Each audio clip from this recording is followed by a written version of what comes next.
तिथि बताना और ईडी का काम है, इलेक्शन डिपार्टमेंट का काम है चुनाव करवाना।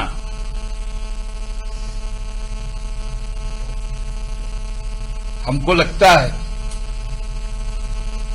कि यह देश अब सब बातों को जान चुका है।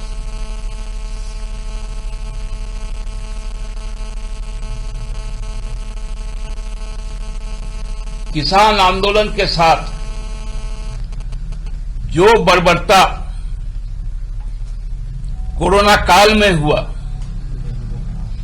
आज बदस्तूर जारी है। प्रधानमंत्री जी ने संसद में कहा था, मेरी तपस्या में कोई कमी रह गई।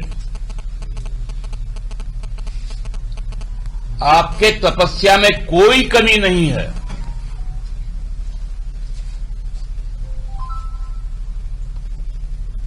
क्योंकि दलहन भी आप उगाने की बात कर रहे हैं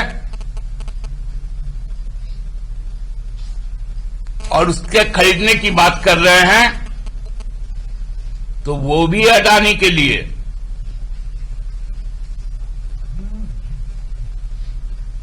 क्या है? फॉर्च्यून उनका ब्रांड है फूड प्रोडक्ट का। कपास भी आप उगाने की बात कर रहे हैं, वो भी अंबानी के लिए। ओनली विमल।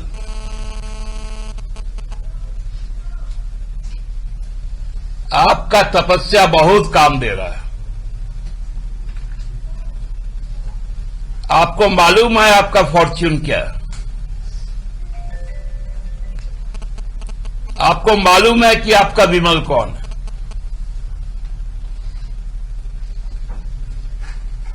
और आदरणीय प्रधानमंत्री जी, यदि आपको विदेश से न्योता आ रहा है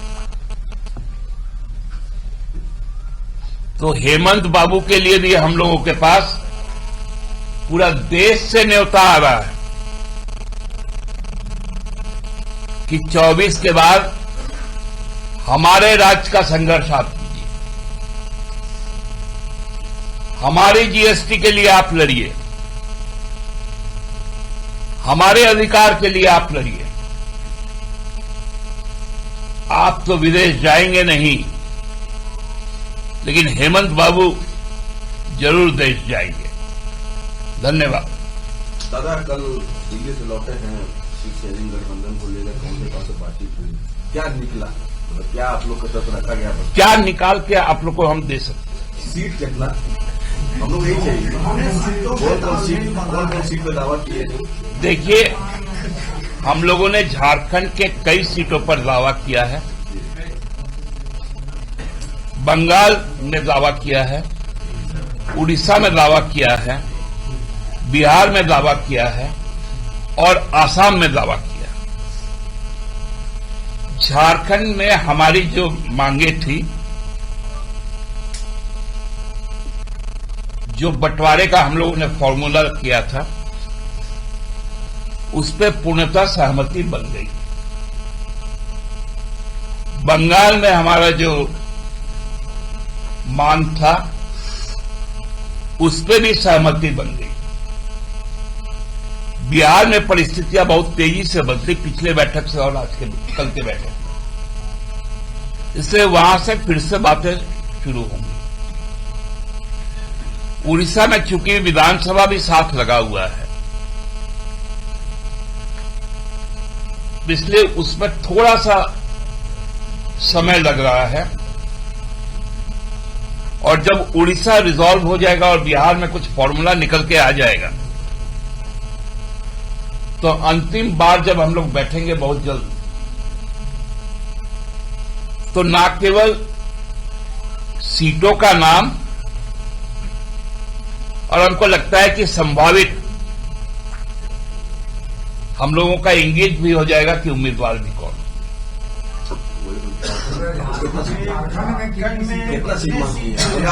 देखिए, चूंकि अन्य राज्यों की भी मामला है, तो वो संख्या आप लोगों को बता देने से आगे के राज्यों में हम लोगों को टैक्टिकली मुश्किलें होंगी। दादा, कांग्रेस के 8 विधायक दिल्ली में हैं, हालांकि अभी प्रेसलेस भी है।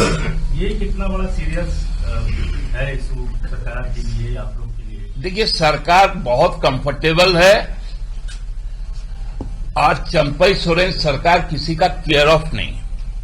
लेकिन जेएमएम की तरफ से कोशिश की गई थी मनाने के लिए, क्योंकि बसंत सोरेन को देखिए, ये बहुत स्वाभाविक चीज है।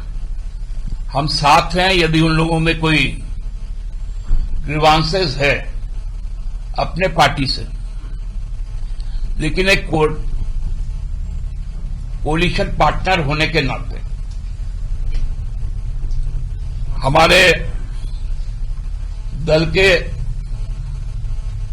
मंत्री और गुरुजी के छोटे पुत्र, उन्होंने जाकर उन लोगों से बात की थी कि कहीं हमसे तो कोई ग्रीवांसेस नहीं है ना। यदि हमसे कोई ग्रीवांसेस हो तो हम लोगों को एड्रेस किया जाए। तो उन्होंने कहा, जो बसंत जी से मेरी बात हुई, कि हमें आपसे कुछ नहीं है, हमें अपने पार्टी के नेताओं से बात करनी है। तो वो तो स्वतंत्र है। दादा, जातिगत जनगणना को लेकर के बीजेपी बयान दे रही है कि पहले पार्टी में दलितों को सम्मान देना सीखे, उसके बाद जातिगत जनगणना। देखिए, जातिगत जनगणना तो होगी ही, और हमने तो अभी कहा कि दलित और आदिवासी पर बात बोलना ही बीजेपी बंद करे। लगातार अपमानित करना, और वो भी सर्वोच्च पदों पर बैठे लोगों का, पहले उस पर प्रायश्चित करें। अच्छा दादा, ये बैजनाथ राम ने तो सीधा रूप से संगठन को ब्लेम किया है कि संगठन हमें बेइज्जत किया, चंपई सोरेन से कोई दिक्कत नहीं। देखिए, आप लोग निश्चिंत रहिए, बैजनाथ जी हमारे साथ थे, साथ हैं और साथ रहेंगे, और उनके सम्मान में कहीं कोई ठेस नहीं लगेगा। समय प्रतिकूल था, समय अनुकूल होने में समय नहीं लगता बहुत ज्यादा, और उनका क्षणिक जो क्षोभ है, उस क्षोभ को पार्टी ने एड्रेस किया है, और उस पर सकारात्मक निर्णय होगा। मंत्री बनाया जाएगा, कहीं और एडजस्ट किया जाएगा बैजनाथ जी को? आप छोड़ दीजिए पार्टी पे, उनको हम लोगों ने आपके लिए नहीं, उनके लिए, उनको जो एश्योर्ड किया है, वो एश्योरेंस बरकरार रहेगा। ये उड़ीसा में क्या जेएमएम कांग्रेस के साथ चुनाव लड़ेगी विधानसभा? मैंने आपको अभी तक क्या कहा, और आप सुने क्या? दिक्कत तो यही होता है। मतलब बातचीत चल रही है, मतलब वहाँ विधानसभा साथ में लड़ने का है। विधानसभा और लोकसभा का चुनाव वहां एक साथ होता है, इसलिए विधानसभा में भी हम साथ लड़ेंगे, लोकसभा में भी लड़ेंगे। सुप्रियो दा झारखंड में बड़े भाई की भूमिका में रहेंगे। ये आप लोग को कौन बड़ा और छोटा सिखा दिया?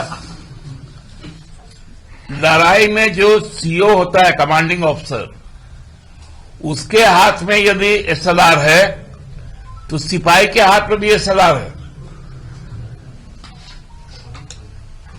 ये नहीं होता है कि सैनिक का बलिदानी होगा और प्रधानमंत्री जी का फोटो छपेगा।